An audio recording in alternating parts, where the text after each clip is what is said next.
The text came just as Claire lifted her glass of water, the condensation chilling her fingertips. Sorry, something came up.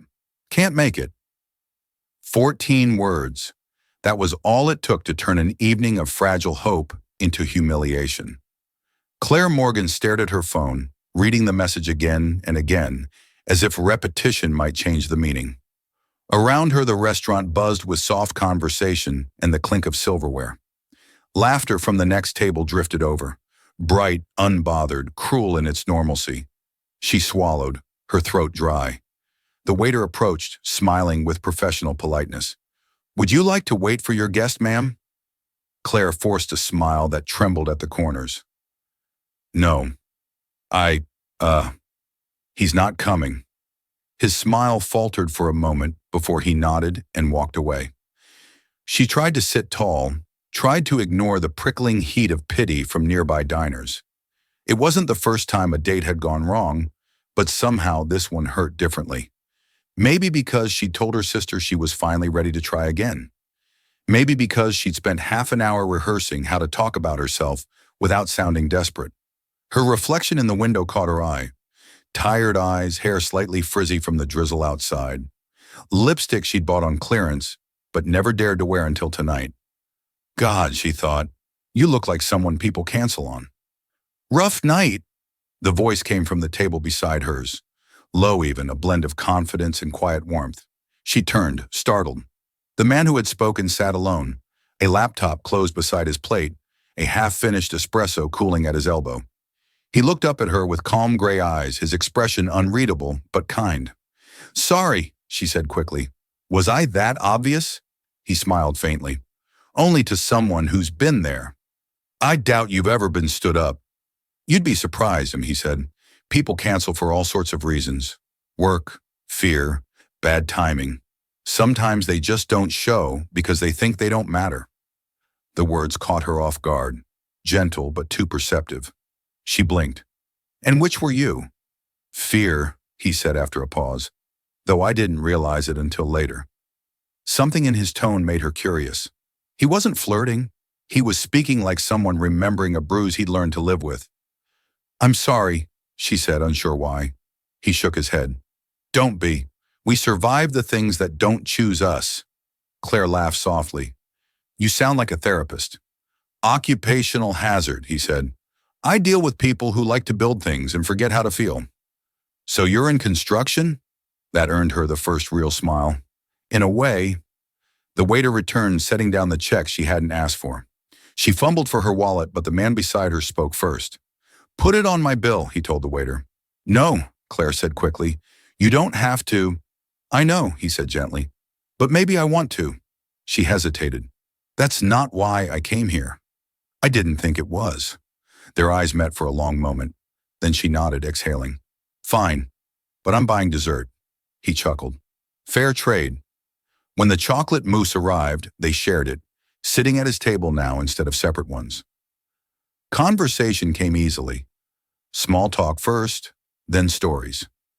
She told him about her work as a night nurse, the endless stream of faces and the quiet heartbreaks that came with it.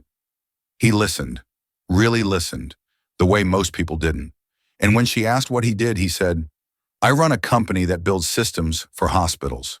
She raised an eyebrow. Systems? Technology, he clarified. Data, efficiency, money. The parts no one likes to talk about, but everyone needs. So you're one of the people who decide where we get our supplies and how much we can afford to care. She teased lightly. He tilted his head. That's one way to put it. The way he said it, calm, self-aware, a little sad, made her wonder what weight he carried behind the smooth professionalism. But she didn't press. When they finished, he rose first, offering his hand. I'm Michael, he said.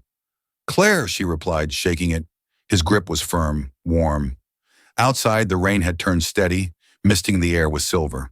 She opened her bag, searching for her umbrella, but it wasn't there. She'd left it on the bus that morning. Here, Michael said, opening his. It was black, worn at the edges, clearly used more for function than style. He tilted it toward her. Where are you headed? The train, she said, about 4 blocks. Then we're going the same way. They walked together through the drizzle. The city blurred around them, headlights and neon signs reflected in puddles, the soft rhythm of footsteps echoing on wet pavement. "Do you always rescue strangers?" she asked. He smiled. "Only the ones who look like they'd rather be anywhere else." She looked at him, half amused, half intrigued. "That's a lot of people to save." "Then maybe I should start with one," he said. They reached the corner where their paths split. Claire hesitated. "This is me." Michael nodded. "Then this is good night." "Thank you," she said softly. "For what?" "For not pretending I'm invisible." He looked at her for a long moment, rain glistening in his hair. "You'd be surprised how hard it is not to notice someone who refuses to disappear." And then, before she could reply, he pressed the umbrella into her hands. "Keep it," he said. "You'll get soaked." "I'll survive," he said with a faint smile. "You can return it when it stops raining." He turned and walked away, fading into the rain-slicked glow of the city. Claire stood there, the umbrella trembling slightly in her grip. For reasons she couldn't explain, her chest felt lighter and heavier all at once. The rain hadn't stopped. For 3 straight days, gray clouds hovered low over the city, soaking everything in their path. Claire decided it was fitting. The world, it seemed, wanted to match her mood. The umbrella, his umbrella, sat by her door, a dark silhouette against the wall. She'd thought about returning it more than once, but she didn't know how. She didn't even have his last name. All she had was a memory, a kind smile, a warm voice, and a walk through the rain that had somehow felt less lonely than any night before it. Now back at the hospital, she had no time to think about mysterious strangers. The pediatric wing was understaffed again, and she'd volunteered for extra shifts. Children didn't care if your heart ached. They only cared that you showed up with a steady hand and a smile. She was checking a patient's chart when Dr. Ellison's voice came from behind her. "Morgan, you're needed in conference room 3. She frowned. "Now, I'm in the middle of—" "They asked for you by name," he said, already walking away. That was unusual. Nurses didn't get summoned to boardrooms. Her first thought was that she'd made some mistake in documentation. Too many hours, too little sleep. But when she stepped into the room, she froze. He was there. Michael Reed. He looked different in the daylight, less polished, more real. The gray of his suit matched his eyes, and the faint stubble on his jaw made him look tired, though not less composed. He was standing beside Dr. Ellison reviewing a folder. When he turned and saw her, surprise flickered across his face, quickly replaced by something gentler. "Miss Morgan," Dr. Ellison said, "this is Mr. Reed, the new partner overseeing the foundation grant for our expansion." Claire blinked. "You're with the foundation?" Michael smiled faintly. "Among other things." Her heart sank. So this was who he really was. Not just a kind stranger, but a man who could buy and sell her entire department with one decision. "Mr. Reed's team is reviewing hospital operations," Ellison continued. "He's here to evaluate efficiency and community outreach. He'll be shadowing a few staff members over the next week." Claire tried to sound professional. "So why me?" Michael answered before Ellison could. "Because you're the one who makes the place run when no one's watching." Her throat went dry. She could feel Ellison's curious glance between them. After a moment, she found her voice. "I'll help however I can." "Good," Michael said softly. "I'll try to stay out of your way." They spent the day side by side, moving through wards and corridors. He asked questions, not the kind that lived on spreadsheets, but the kind that made her pause. "How long have you been here?" 6 years. "What keeps you doing it?" "The kids, the ones who smile even when it hurts." She caught him watching her once, his expression unreadable. "What?" she asked. "Nothing," he said. "Just, most people talk about work like it's a burden. You sound like it's a purpose." She shrugged, uncomfortable. "Some of us don't get the luxury of deciding what we love." He didn't reply. Later in the cafeteria, they sat across from each other, her with her lukewarm coffee, him with a notebook open beside a half-eaten sandwich. He looked at the page like he was seeing something invisible. "Do you ever regret it?" he asked suddenly. "Regret what?" "Choosing this life." She thought for a long moment. "Sometimes," she said honestly. "But then a kid gets better, and I remember why I'm here." "And when they don't?" She met his gaze. Then I remember why it hurts. He nodded slowly as if he understood. She took a sip of her coffee. You talk like someone who regrets a lot. He smiled without humor. That obvious? Let's just say I've seen that look before, she said, usually on parents who wish they'd been around more. He went quiet after that. She wondered what she'd said wrong, but before she could apologize, he asked, how do you do that? Do what? See through people like that? She gave a small smile. Occupational hazard. By the end of the day, she was exhausted. As she signed off her shift, she saw Michael still in the corridor, speaking with the director. When he noticed her, he excused himself and walked over. Thank you for today, he said. I know this wasn't part of your job description. It's fine, she said. Just don't make a habit of it. You'll scare the interns. He laughed softly. Noted. There was a pause. The air between them carried the same weight as the night they'd met, something unspoken but undeniably alive. Do you still have it? He asked, in the umbrella. He nodded. I was going to return it, she said, but it hasn't stopped raining.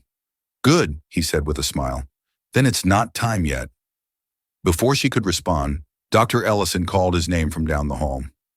Michael gave her a final look, half gratitude, half something deeper, and then turned away. Claire stood there long after he was gone, her heart racing in a way she hadn't felt in years. She told herself it was nothing, just curiosity, just coincidence. But deep down, beneath the exhaustion and disbelief, she knew better.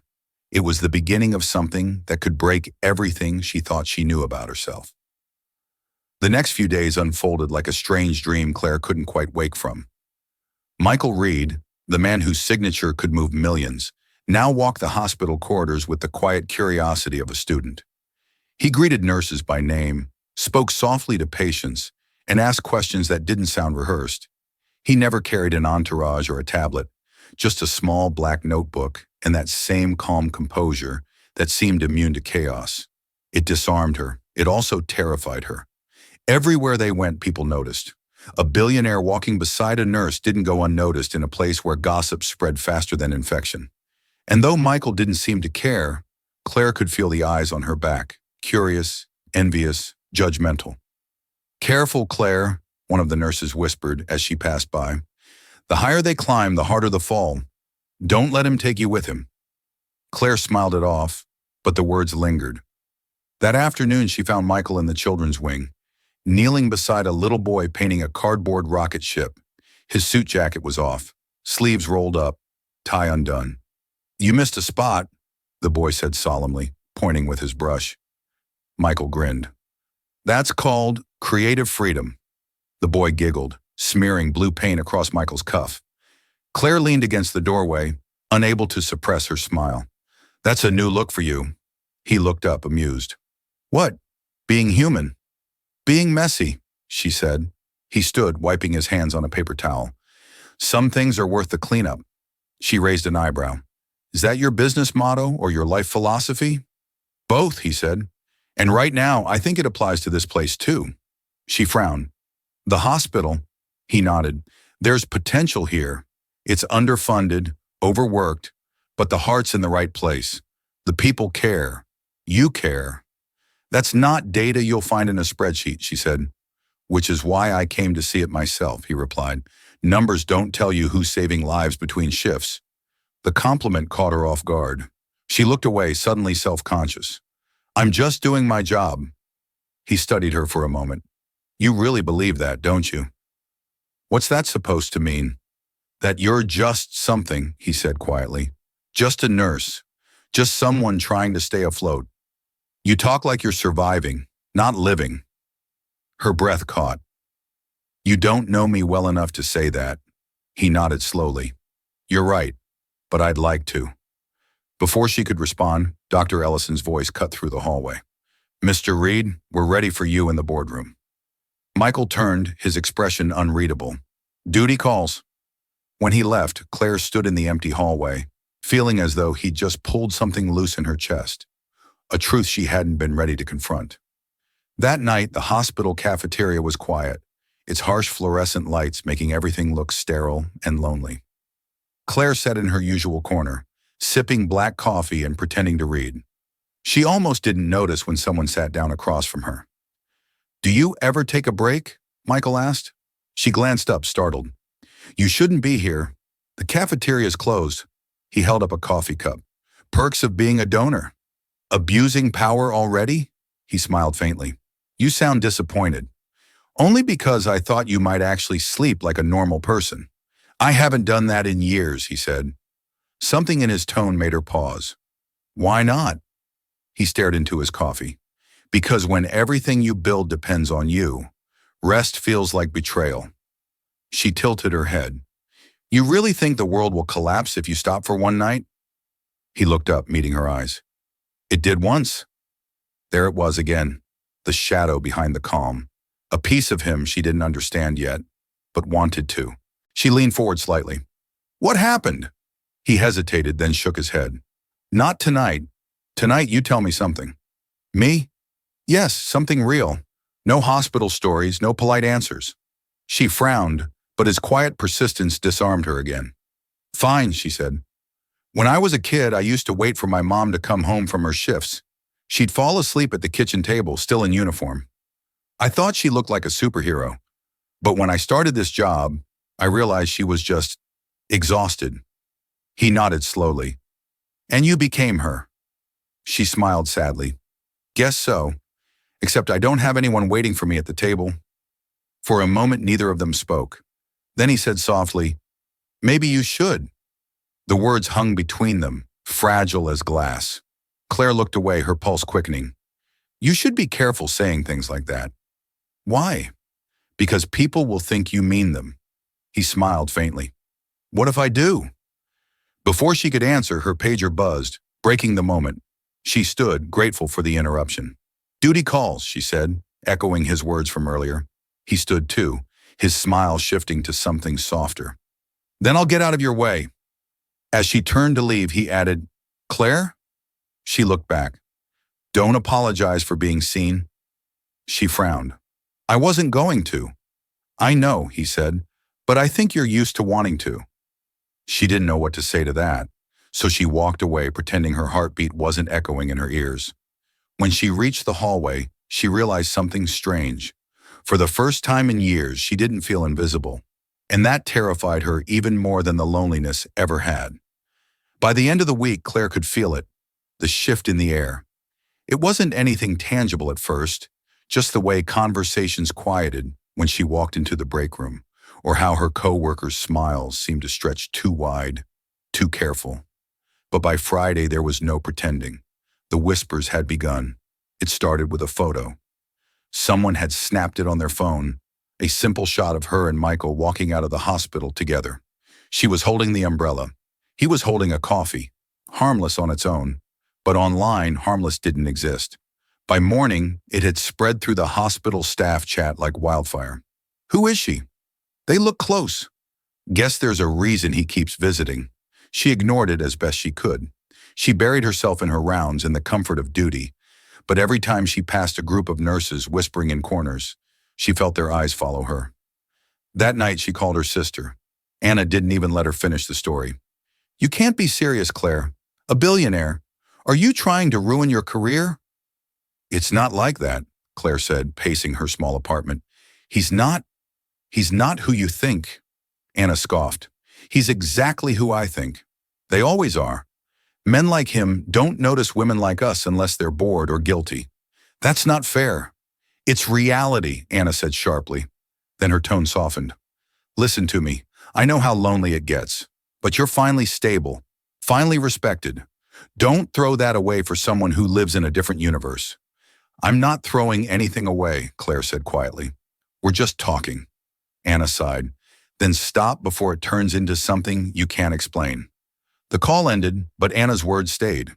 The next day, Claire found Michael in the staff hallway, surrounded by administrators and board members. He was in his element, calm, commanding, the kind of presence that made people straighten their posture just by proximity. He noticed her immediately. "Nurse Morgan," he greeted. His tone was professional, but his eyes said otherwise. "I was hoping to speak with you about the night shift updates." The administrators glanced at each other. One of them, a woman in a sleek gray suit, smiled too politely. "Mr. Reed, Perhaps we should keep those discussions within the board channels. Michael's smile was polite but thin. I like to hear from the people doing the actual work. The woman's smile didn't reach her eyes. Of course. Still, perhaps another time. Claire knew what that meant. The whispers had reached the top. After the meeting, she found him in the lobby, standing by the window as rain streaked down the glass. You shouldn't have done that, she said quietly. He turned. Done what? Drawn attention to me. People are already talking. He frowned. Talking about what? She gave a short, incredulous laugh. About us. About me. They think... She broke off, shaking her head. It doesn't matter what they think. It's enough that they do. Let them, he said simply. I can't just let them, she said, voice rising despite herself. You get to walk away. I have to live here. I have to look these people in the eye every day. He was silent for a moment. Claire, he said softly, I didn't mean to make things harder for you. Then stop trying to help, she said. You don't know what it's like, being the one who doesn't belong. You show up and suddenly everyone sees me differently, like I've done something wrong just for being noticed. His jaw tightened. And what if I don't care what they see? Well, I do, she snapped. The words hung between them, sharp and painful. Michael's expression shifted, something raw flickering behind his calm exterior. I never wanted to be another reason you had to hide, he said quietly. Then please, she said, her voice barely above a whisper, let me disappear again. He hesitated, then nodded. If that's what you want. It's what I need. He looked at her for a long time, then simply said, all right, and he walked away. The hospital felt emptier after that. Michael still came in for meetings, but he avoided her wing. The board members smiled wider than usual when they passed her, their politeness suffocating. Even Dr. Ellison started asking if she was doing okay. By the end of the week, Claire began taking her breaks outside, where the rain could drown out her thoughts. One night, as she sat under the hospital awning, the door opened behind her. She didn't have to look up to know who it was. You're supposed to be avoiding me, she said.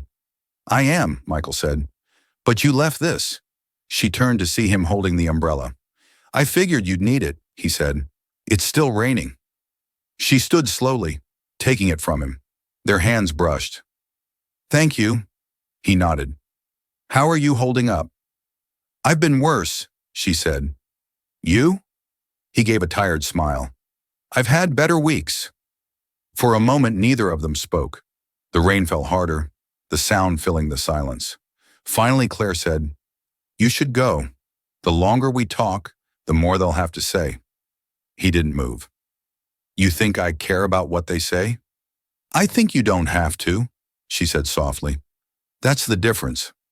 He looked at her, something heavy and unguarded in his gaze. You're right. I don't. But I care what you think. Her throat tightened. Then think of me enough to leave me out of your story. He nodded once, rain glinting in his hair. If that's what you want. It's what will keep me standing. He looked at her one last time. Then I'll try not to be the reason you fall. He turned and walked into the rain without the umbrella. She watched him go, the black fabric trembling in her hand, and for reasons she couldn't explain, she wanted to run after him, to cover him, to ask him to stay. But she didn't, because survival, for her, still meant staying dry while everyone else got wet. By Monday morning, the whispers had grown teeth. What began as gossip had turned into headlines. Claire saw them for the first time in the break room, her face frozen mid-laugh in a photo she didn't know had been taken. Her and Michael outside the hospital doors, the old umbrella between them. Mystery nurse and billionaire CEO. Late nights, shared secrets. Inside the quiet scandal at St. Augustine's. Someone had sold the story. The article was cruelly detailed, twisting innocent moments into insinuations. The photo of her helping him carry files became a romantic stroll through hospital halls. Her kindness was painted as ambition. Her compassion became manipulation. By lunchtime, the board had called a meeting. Claire sat across from Dr. Ellison and two administrators she barely knew, her palms sweating against the armrest. We're in a difficult position, one of them began, eyes skimming over her like she was already guilty. You've done excellent work here, Miss Morgan, But this situation, well, it reflects poorly on the institution. Claire swallowed hard. I haven't done anything wrong. Perhaps not, the other administrator said, but perception is reality in matters like this. The board is considering placing you on temporary leave until the media coverage subsides. Her heart dropped. You're suspending me? Because a man spoke to me in public?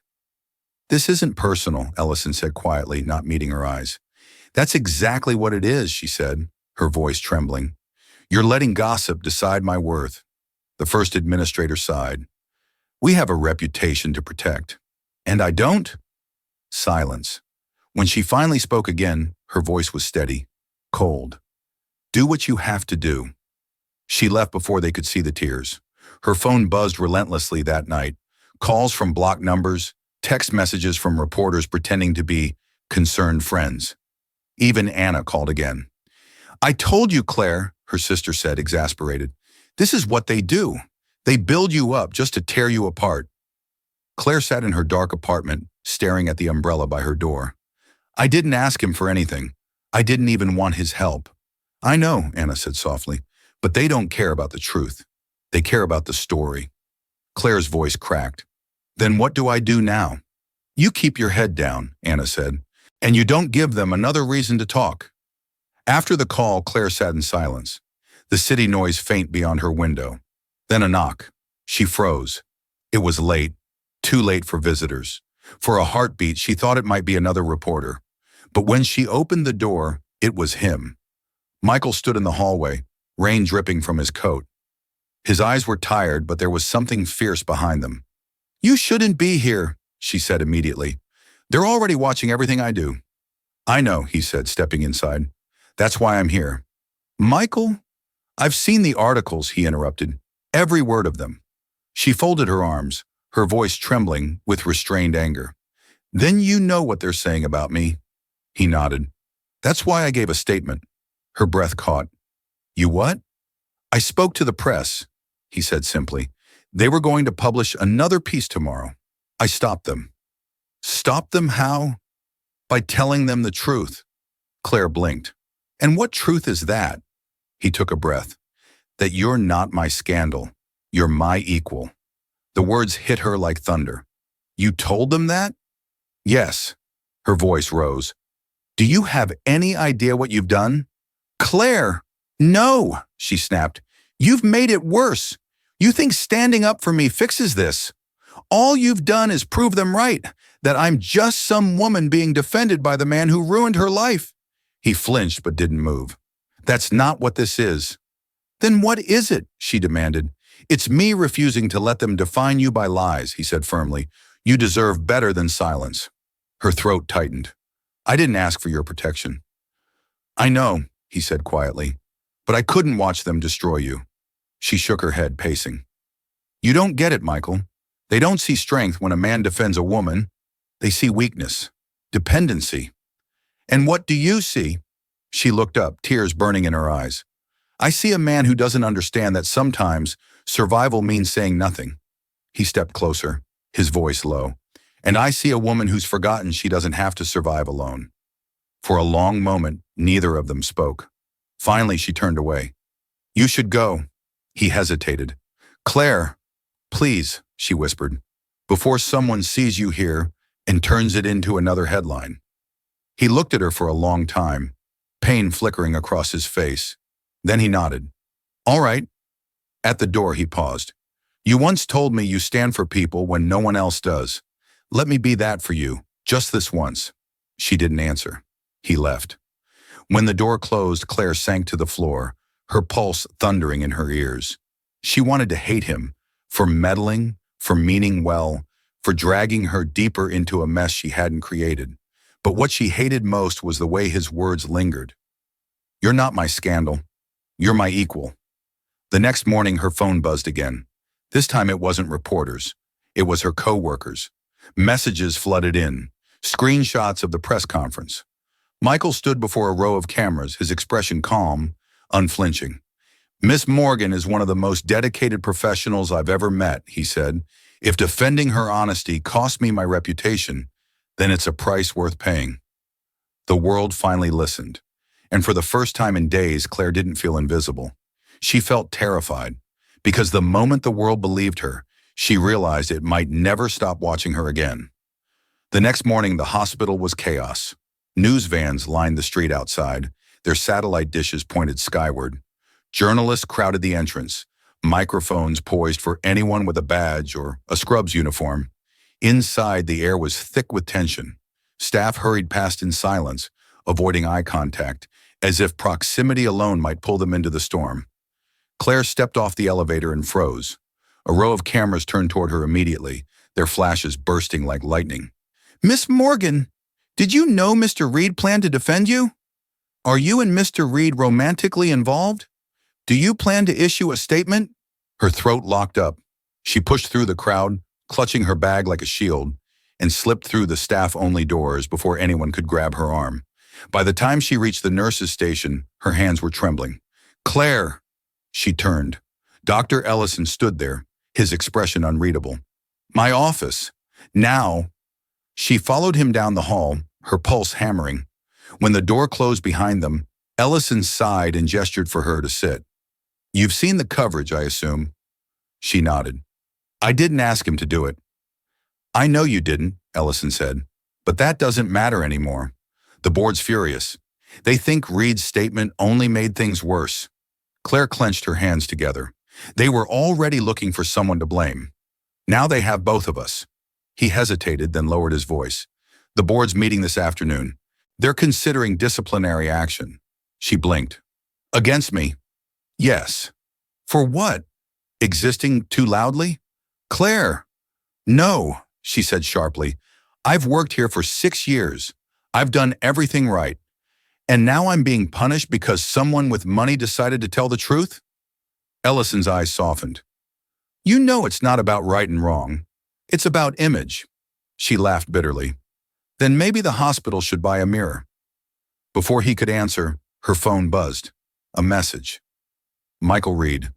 Board meeting at 3. "I'll be there." Her stomach twisted. She didn't reply. By the time the meeting began, the air in the boardroom felt suffocating. The walls were glass, but it still felt like a cage. Claire sat at one end of the table, her hands folded tightly in her lap. The board members lined the other side, faces she'd seen on plaques and press releases, now sharpened with disapproval. And at the far end sat Michael. He looked composed, but she could see the exhaustion in the way his shoulders settled, the faint tension in his jaw. His presence filled the room, even in silence. The chairwoman cleared her throat. "Miss Morgan, thank you for joining us. We're here to address the ongoing media attention surrounding your association with Mr. Reed." Claire said nothing. The woman continued. "This hospital has a reputation to maintain. We cannot afford distractions that undermine the trust of our donors or our patients." Michael spoke before she could. "Then perhaps you should focus on truth instead of perception." The chairwoman's expression tightened. "Mr. Reed, this meeting concerns Miss Morgan." "It concerns both of us," he said evenly. "You're talking about her reputation when it's mine that caused the storm." One of the board members leaned forward. "You've already made your position clear to the press. Now you're making it worse." Michael's voice dropped, calm but sharp. "Worse for who? The hospital or the people who hide behind its walls while others take the fall for their cowardice?" The room fell silent. Claire could feel every heartbeat in her throat. She wanted to tell him to stop fighting battles that only left her bruised, but the words wouldn't come. Finally, the chairwoman turned to Claire. "Miss Morgan, do you have anything to say?" She hesitated, then looked at Michael. His eyes met hers, steady and unflinching. "Yes," she said softly, then louder. "I do." She stood, palms flat on the table. "I've worked here long enough to know what this place stands for. Compassion, integrity. Those words are written on every brochure, every speech. But the moment it becomes inconvenient to live by them, you start looking for scapegoats." "Miss Morgan." "No," she said, voice shaking. "You think I wanted any of this? To be humiliated? To be turned into a headline? I didn't ask for attention. I asked for fairness." The chairwoman shifted in her seat. "Your behavior has—" "My behavior?" Claire laughed bitterly. My behavior was showing up to work. My crime was being seen talking to a man you all treat like a god. She turned toward Michael, her tone softening. And you keep trying to fix this like it's one of your projects. But you can't fix me, Michael. You can't protect me from a world that's built to break people like me. He didn't speak, but his jaw tightened. Claire faced the board again. You want to suspend me? Fire me? Fine. But don't pretend it's about professionalism. It's about fear. And if this is what you call integrity, maybe it's not the hospital's reputation that needs saving. The room was dead silent. Michael stood then, slow and deliberate. For the record, he said, my foundation will be reviewing its partnership with this institution. The chairwoman stiffened. Is that a threat, Mr. Reed? It's a promise, he said quietly. When the meeting adjourned, Claire walked out without looking back. Her pulse was still racing, adrenaline burning through her veins. Michael caught up with her in the hallway. That was brave, he said softly. She shook her head. It was stupid. They'll hate me even more now. Maybe, he said, but at least they'll have to look you in the eye when they do. She stopped, turning to him. You shouldn't have been there. I wasn't going to let you face them alone. That's the problem, she whispered. You keep standing beside me when the world keeps trying to make me stand alone. He looked at her, something unreadable flickering in his expression.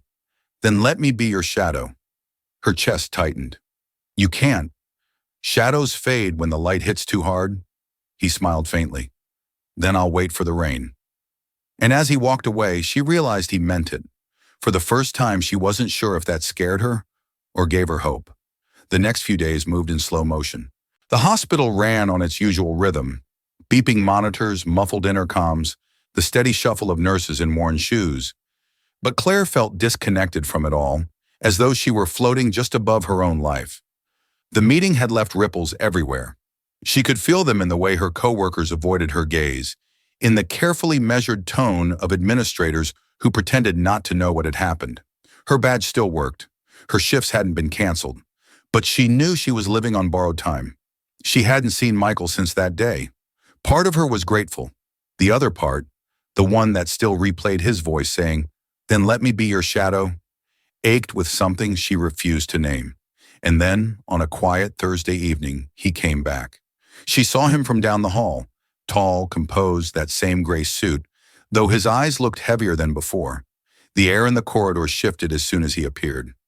"Mr. Reed," Dr. Ellison greeted stiffly as he stepped out of an office. "I wasn't aware you had another appointment." Michael smiled politely. "I'm not here for business."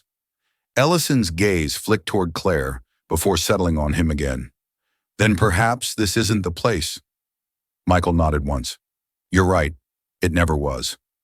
He turned and walked straight toward her. Claire's pulse tripped. "Can we talk?" he asked quietly when he reached her.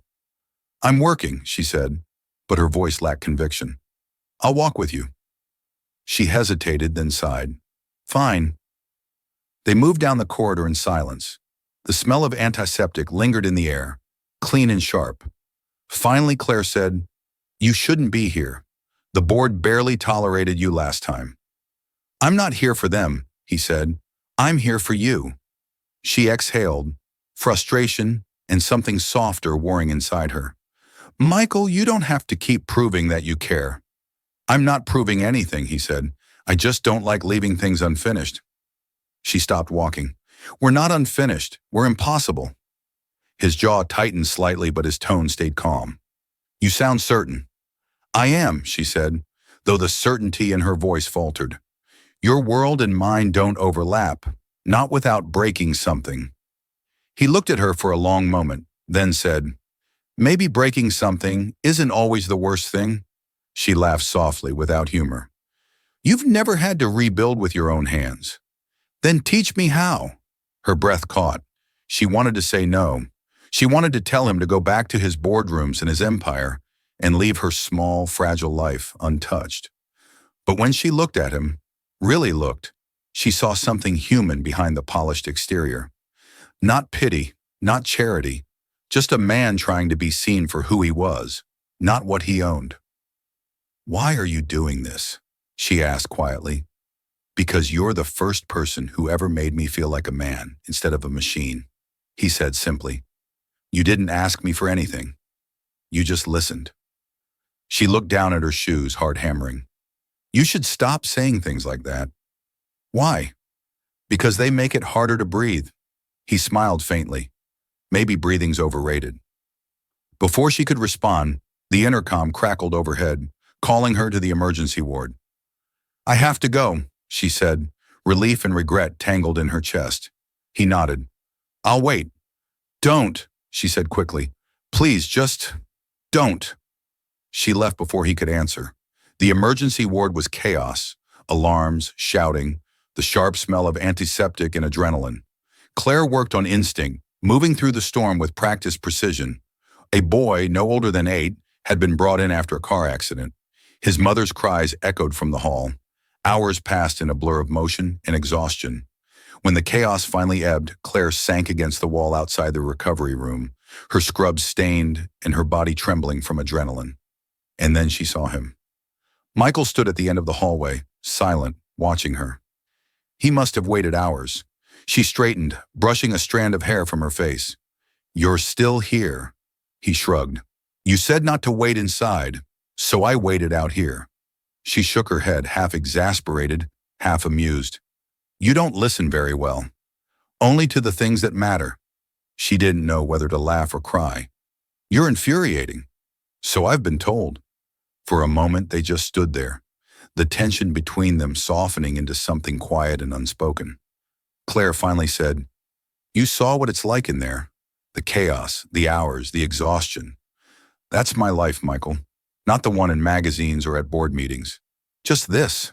He stepped closer. Then it's more real than anything I've ever built. She swallowed hard. You can't live here. You don't belong in this world. Maybe not, he said, but I can visit. You think it's that simple? No, he said. I think it's worth it. Her breath hitched. You're going to ruin yourself for me. He smiled gently.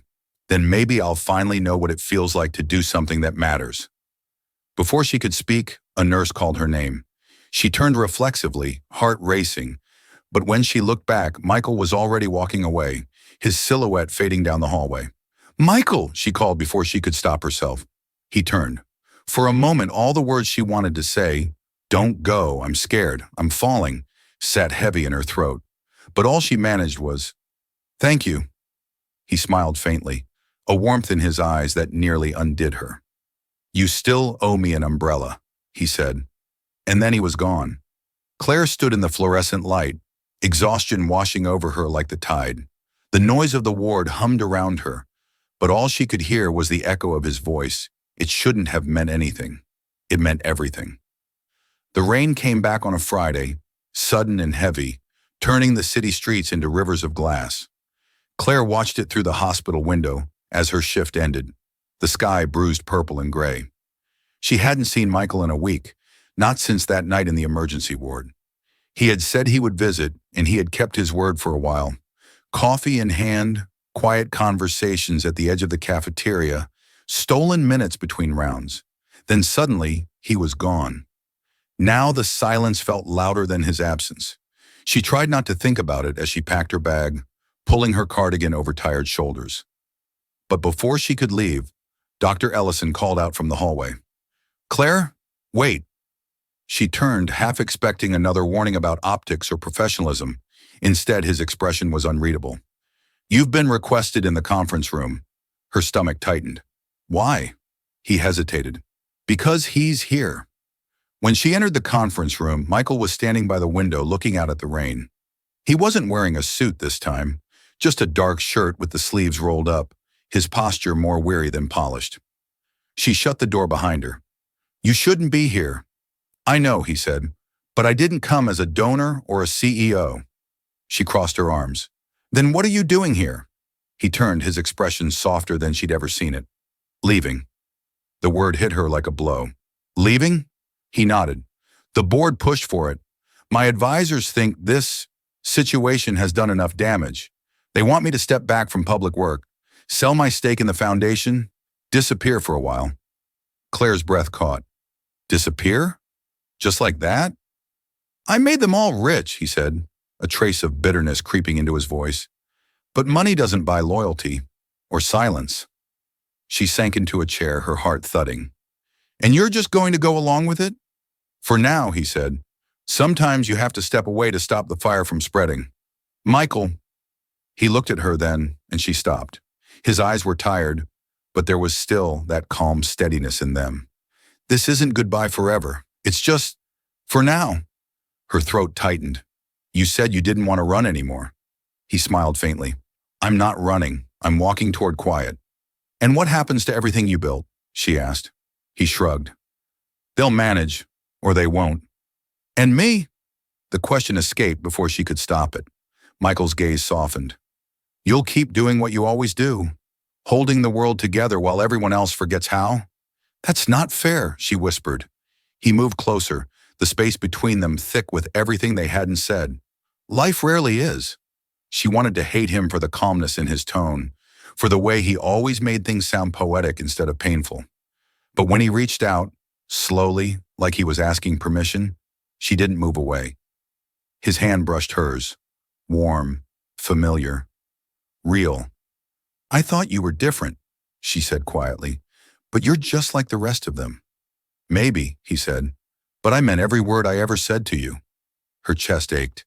Then why does it feel like you're leaving me behind? Because you're still standing, he said softly, and I'm learning how. He let go before she could answer. The days after his departure felt like walking through fog. The story faded from the news as quickly as it had erupted. Another scandal took its place. Another headline replaced her name. The hospital found a new donor to fill the void, and the staff returned to pretending nothing had ever happened. Claire worked through it all. Her hands stayed steady, her smile practiced. But late at night, when the halls grew quiet, she found herself glancing toward the cafeteria door, half expecting to see him there again. He never came. A week later, she found a package waiting in her locker. Plain brown paper, no return label. Inside was a single object wrapped in tissue, the old black umbrella. Her breath hitched. A note was tucked beneath the handle. You once said survival means staying dry while everyone else gets wet. Maybe it's time you let it rain. No signature, none needed. She stared at the umbrella for a long time before finally setting it aside. That night, for the first time in weeks, she walked home without it. The rain soaked through her clothes, cool and relentless, but she didn't hurry. She let it fall, on her face, her hair, her heartbeat, until she felt clean again. 2 months passed before she saw him again. It was late evening when she spotted him in the pediatric ward, standing beside the new mural that covered the far wall. A field of sunflowers under a painted sky. He looked different, simpler somehow, the sharpness replaced by something gentler. He turned when she entered. You painted this? She smiled faintly. No, but I helped the kids pick the colors. Then it's yours more than mine. He looked around, then back at her. How have you been? Still standing, she said. He smiled. Good. Silence settled between them, comfortable this time. Outside, the rain began again, soft and steady, tapping against the glass. I didn't expect to see you here, she said.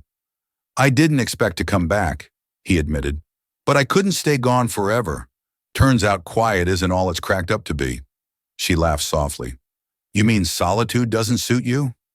It suits me too well, he said, but I miss the noise that came with you. Her chest tightened, a mix of hope and fear swirling like the rain outside. What happens now? He took a step closer, his voice low. Now we stop surviving and start living. The words lingered, warm and uncertain, as the thunder rolled in the distance. And for the first time, Claire didn't think about headlines or judgment or what the world might say. She just listened to the rain, to his voice, and to the quiet part of her heart that whispered, maybe it's finally safe to begin again. The weeks that followed felt strange, like walking through sunlight after months of rain.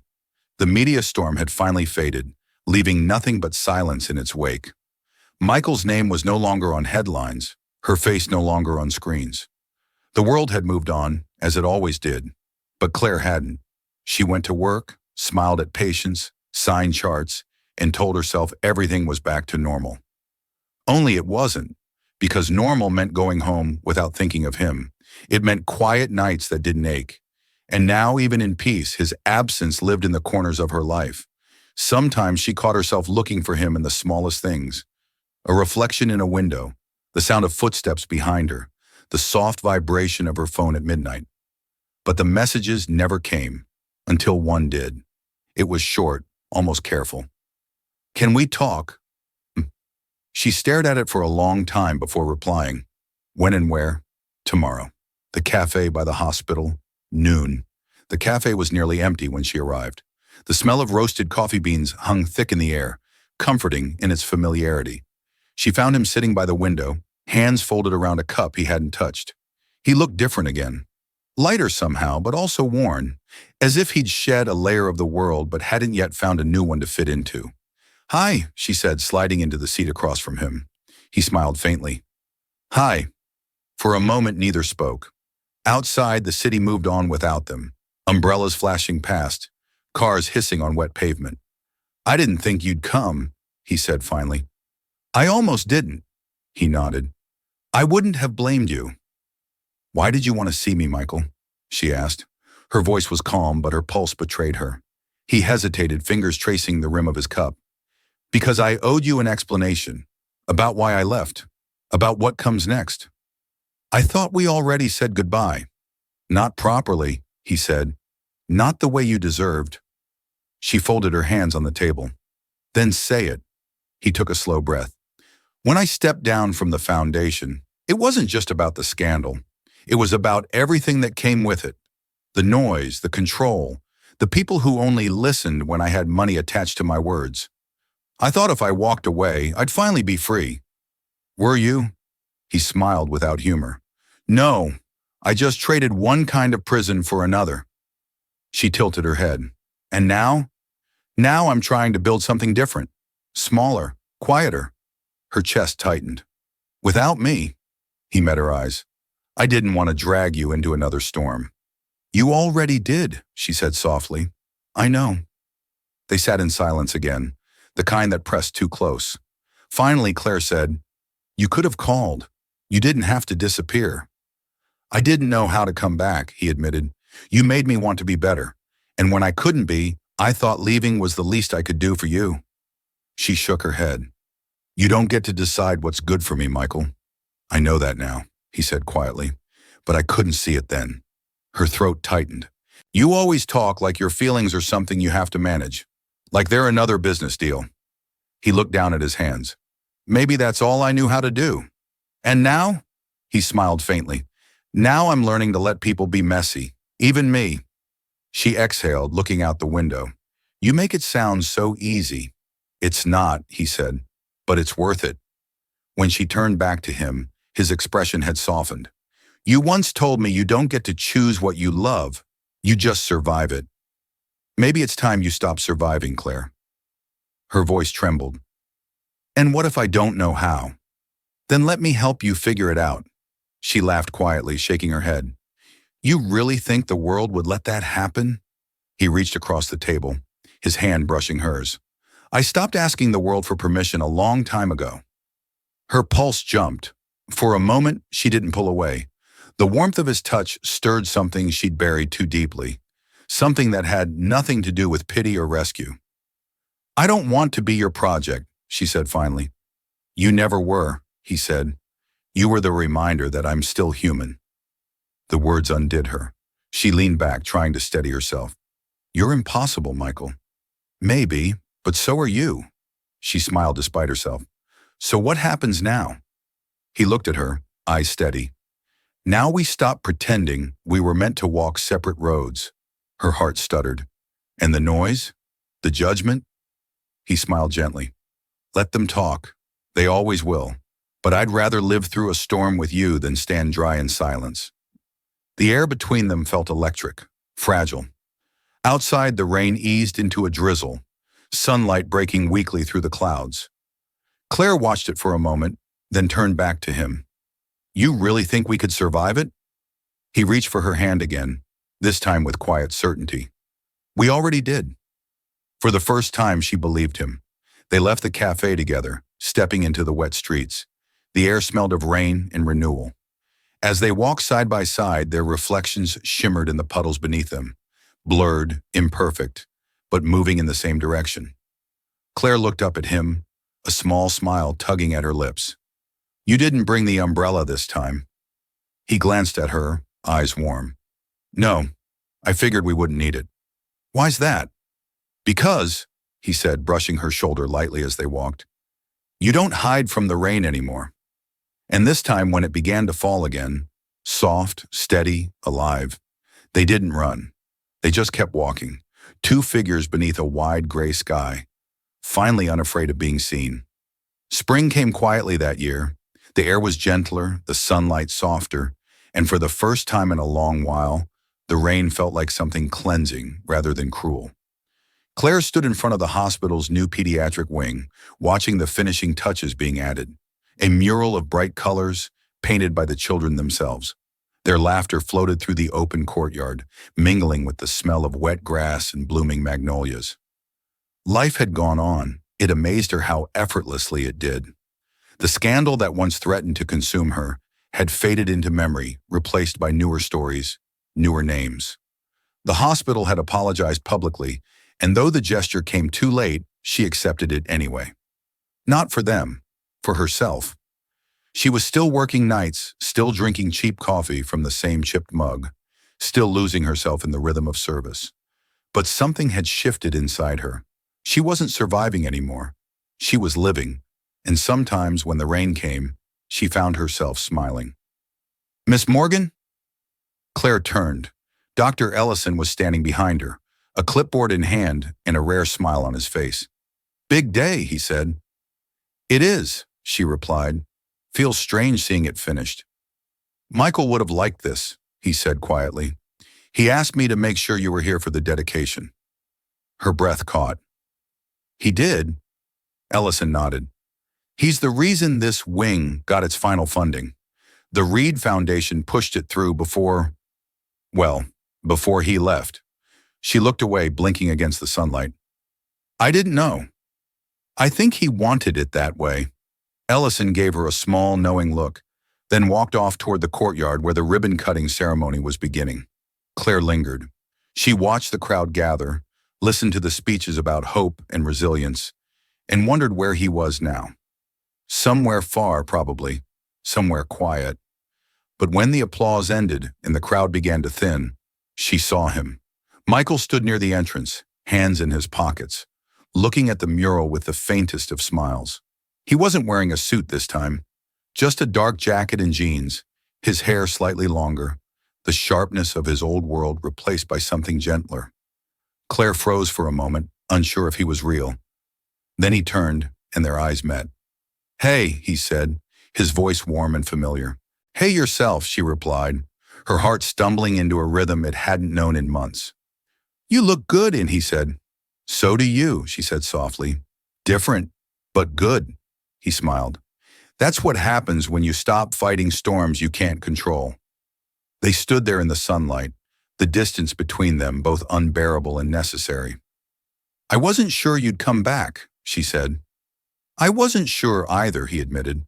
"But the thing about leaving is, you can't stay gone from the places that matter." She hesitated. "You mean people?" He nodded. "Mostly one." Her throat tightened. "You could have written." "I wanted to," he said, 100 times, but everything I could have said felt smaller than what I meant. She studied him quietly.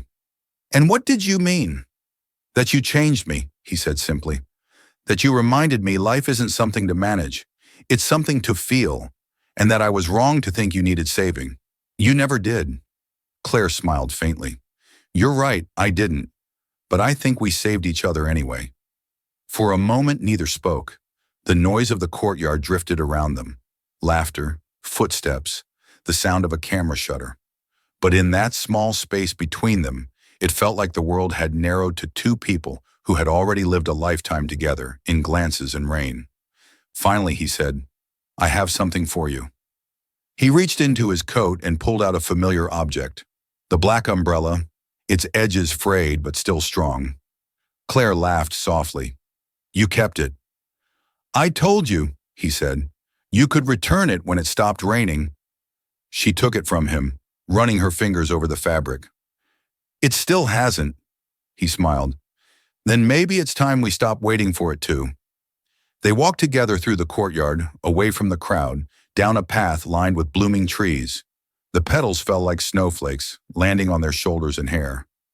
Claire looked up at him, the sunlight catching the curve of his smile. So what now, Michael?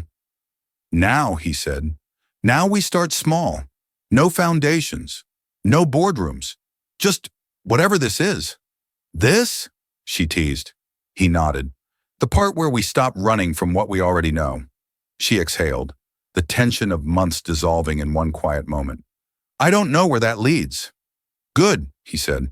Neither do I. They reached the edge of the garden, where the world stretched wide and endless. The first drops of rain began to fall. Soft, warm, unhurried. Claire laughed, unfolding the old umbrella. Seems the sky doesn't want to give us a break. Michael stepped closer, sharing the small space beneath the canopy. That's fine. We don't need one. The rain thickened, drumming softly against the fabric above them.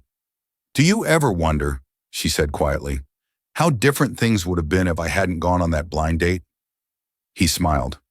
I think the universe would have found another way to make us collide. She laughed softly, her gaze meeting his. Maybe you're right. Maybe, he murmured, his hand finding hers beneath the umbrella. And for the first time, Claire didn't feel like she was standing in the middle of a storm. She felt like she was exactly where she was meant to be, beneath the rain, beside the man who had walked through it with her, unafraid. The city around them blurred in the downpour, but the sound of laughter and rain and promise remained. When the world finally cleared, they didn't run for shelter. They walked forward together. Because some storms, they had learned, aren't meant to be escaped, only shared.